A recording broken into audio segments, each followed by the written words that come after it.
자, 거두절미하고 바로 상황 하나를 던져보겠습니다. 여러분, 당장이라도 두 동강이 날 것 같은 거대한 폭풍우 한가운데 갇힌 배를 한번 상상해 보세요. 그야말로 생지옥 같은 아수라장 속에서 과연 누가 가장 지혜로운 사람일까요? 이문열 작가의 탁월한 단편 피론의 돼지에 대한 오늘 해설의 핵심이 바로 이 기묘한 비유에 전부 담겨 있습니다. 오늘 우리는 이 흥미로운 작품을 통해서 권력의 끔찍한 폭력성, 통제할 수 없는 군중의 광기, 그리고 그 속에서 한없이 무기력해지는 인간의 이성에 대해 아주 깊숙하게 파헤쳐 볼 겁니다. 섹션 1. 폭풍우와 돼지입니다. 이 전체 이야기를 꿰뚫는 철학적인 틀부터 먼저 잡고 가보죠. 여러분이 망망대해에서 거대한 폭풍우를 만난 배에 타고 있다고 쳐봅시다. 배 안은 완전히 통제 불능 상태예요. 사람들은 패닉에 빠져서 울부짖고 바닥에 엎드려 살려달라고 기도를 하고 어떤 사람들은 미친 듯이 뗏목을 엮고 있습니다. 이 압도적인 혼란 속에서 도대체 누가 가장 현명하게 대처하고 있는 걸까요? 고대 그리스의 철학자 피론이 여기서 아주 기가 막힌 결론을 내립니다.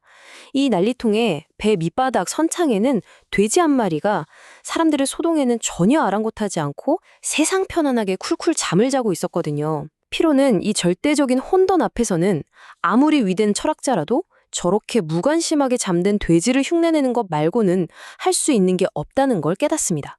어쩌면 우리가 도저히 통제할 수 없는 재난 앞에서는 철저한 무관심과 회피가 유일하게 논리적인 대응일지도 모른다는 아주 섬뜩하면서도 뼈 때리는 통찰이죠.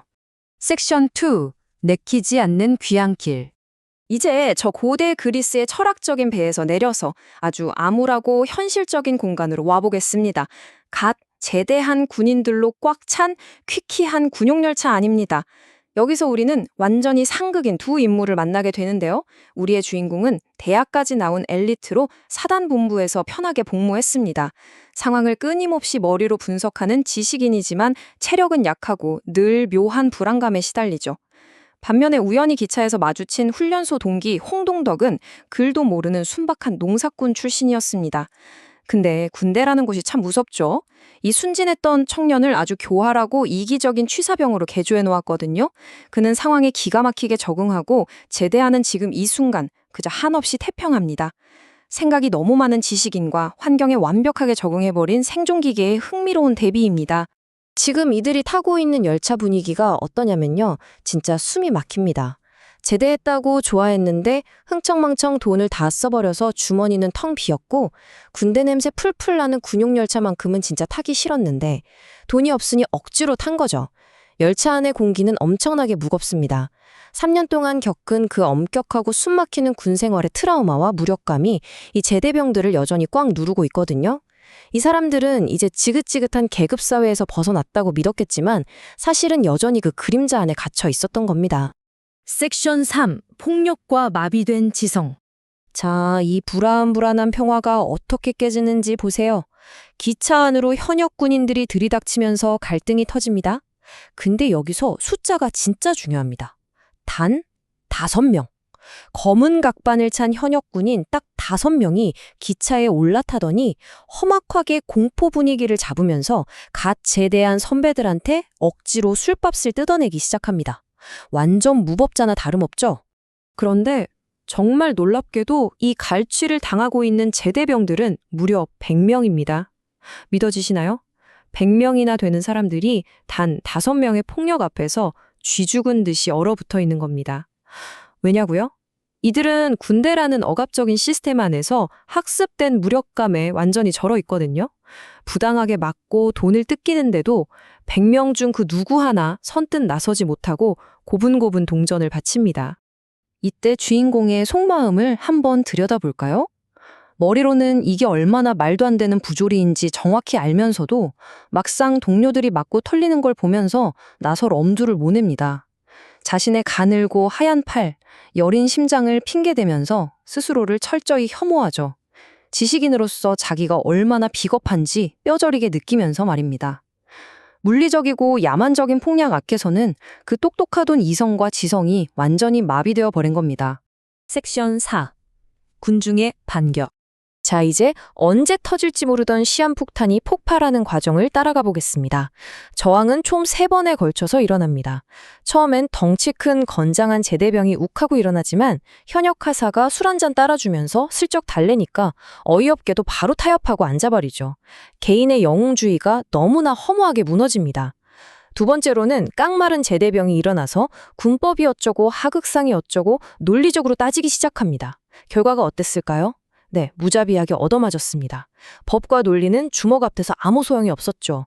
그리고 마침내 3번째, 열차 구석에서 들려온 누군지도 모를 얼굴 없는 목소리가 사람들의 분노에 확 불을 질러버립니다. 바로 이 순간입니다. 우리는 100명이다. 그런데 고작 5명한테 당해서야 되겠냐? 이 한마디가 완벽하게 방아쇠를 당깁니다. 제대병들을 무겁게 짓누르고 있던 그 두려움과 무력감이 순식간에 통제불능의 집단적 분노와 적대감으로 폭발해버리는 가장 결정적인 장면입니다. 꾹꾹 눌러담았던 감정이 마침내 이성의 끈을 끊어버린 거죠. 열차 안은 이제 말 그대로 지옥이 됩니다. 100명의 군중이 한꺼번에 터트리는 분노를 상상해 보세요. 주먹과 구나 발길질이 비오듯 쏟아지고 소주병이 깨치면서 끔찍한 무기로 변합니다. 완전히 흥분한 제대병들은 저 현역 5명이 절대 도망치지 못하게 열차 양쪽 출입문까지 아주 꽉 막아버립니다. 그야말로 퇴로조차 없애버린 철저하고 잔혹한 응징이 시작된 겁니다. 여기서 진짜 소름이 쫙 돋는 클라이맥스가 나오는데요. 현역 군인들이 깨진 유리병을 들고 최후의 발악을 하는데 갑자기 온몸에 흉터가 가득한 제대병이 우통을 벗고 막아섭니다. 그러면서 자기 배를 들이밀며 찌를 테면 여기를 찔러보라고 섬뜩하게 도발하죠. 죽는 것조차 두려워하지 않는 이 미친 듯한 자포자기의 광기 앞에서 흉기를 들고 있던 공격자들마저 완전히 기가 질려서 전의를 상실해버립니다. 순식간에 상황이 완전히 뒤집혔습니다. 아까 전까지만 해도 힘없는 피해자였던 100명의 제대병들은 이제 군중이라는 집단의 힘을 등에 업고 상상할 수 없을 만큼 잔인한 복수자가 되었습니다. 현역 군인들은 바닥에 웅크리고 제발 살려달라고 빌지만 이미 눈이 뒤집힌 군중은 그들을 짐승처럼 짓밟고 급기야 담뱃불로 몸을 지지기까지 합니다. 순한 양 같은 사람들의 내면에 숨어있던 야만성이 한꺼번에 펑 하고 터져 나온 겁니다. 섹션 5. 대의의 부재. 여기까지 오셨다면 이제 이 작품이 던지는 가장 묵직한 도덕적 딜레마를 마주할 차례입니다. 바로 주인공이 깨달은 인간 본성의 진짜 끔찍한 부분이죠. 바로 대의라는 겁니다. 주인공은 속으로 이렇게 생각했거든요. 만약 저 현역들을 처단하는 것이 진짜 정의를 위한 일이고 정당한 대의가 있다면 자기도 기꺼이 살인죄를 뒤집었을 각오로 나설 용기가 있다고 말이죠. 하지만 지금 눈앞에서 벌어지는 참상을 보세요. 거기에 정의나 대의 같은 게 단 한 줌이라도 있습니까? 없죠. 전혀 없습니다. 이 혼돈의 진짜 본질은 권력에 짓눌려 숨죽이고 있던 피해자들이 집단의 힘을 얻는 그 순간 방금 전 자신들을 괴롭히던 자들보다 훨씬 더 잔인한 억압자로 돌변했다는 겁니다. 그 공간을 지배하는 건 정의가 아니라 오직 눈먼 징후와 맹목적인 분노뿐이었죠. 그리고 우리의 지식인 주인공은요. 처음에 동료들이 삥을 뜯길 때 아무것도 못하고 무기력했던 것처럼 지금 괴물로 변해서 사람을 죽일 듯이 패고 있는 이 군중의 광기를 멈추는 데에도 똑같이 철저하게 무력했습니다. 이성은 피비린내 나는 군중 속에서 정말 아무짝에도 쓸모가 없었던 겁니다. 섹션 6. 피론의 돼지가 되다. 이제 우리는 맨 처음에 던졌던 그 기묘한 철학적 질문으로 다시 돌아오게 됩니다. 이야기가 얼마나 소름 돋게 원점으로 돌아오는지 한번 보세요. 이 맹목적인 폭력과 자기 자신의 찌질한 무력감에 완전히 혐오감을 느낀 주인공은 과연 어떤 선택을 할까요? 말리는 걸 포기합니다. 그리고는 그 생쥐옥 같은 객차를 뒤로 한 채 조용히 다음 칸으로 도망쳐버립니다. 지식인으로서 무언가 해야 한다는 최소한의 도덕적 의무마저 내던지고 폭력의 현장에서 스스로를 격리시킨 채 완벽한 방관자가 되어버린 겁니다. 바로 이 지점에서 작품 전체를 관통하는 알레고리가 완성됩니다. 폭력과 피비린내로 진동하는 이 끔찍한 군용열차가 다름 아닌 우리가 맨 처음 상상했던 그 통제불능의 폭풍우 치는 배였던 겁니다. 거대하고 무자비한 자연의 폭풍우만큼이나 인간이 절대 저항할 수 없고 끔찍한 것이 바로 이성을 잃고 짐승처럼 폭주하는 군중의 광기라는 것을 아주 뼈저리게 보여주는 거죠. 그런데 도망치듯 피신한 다음 객차에서 주인공은 진짜 기가 막힌 장면을 목격합니다. 그 고요한 칸에 옛 전우인 홍동덕이 이미 와서 자리를 잡고 있는 거예요. 바로 옆 칸에서는 지금 사람들이 피 터지게 치고받고 비명을 지르고 난리가 났는데 이 친구는 거기엔 눈길조차 주지 않고 아주 평온하게 남은 소주를 홀짝이고 있었습니다.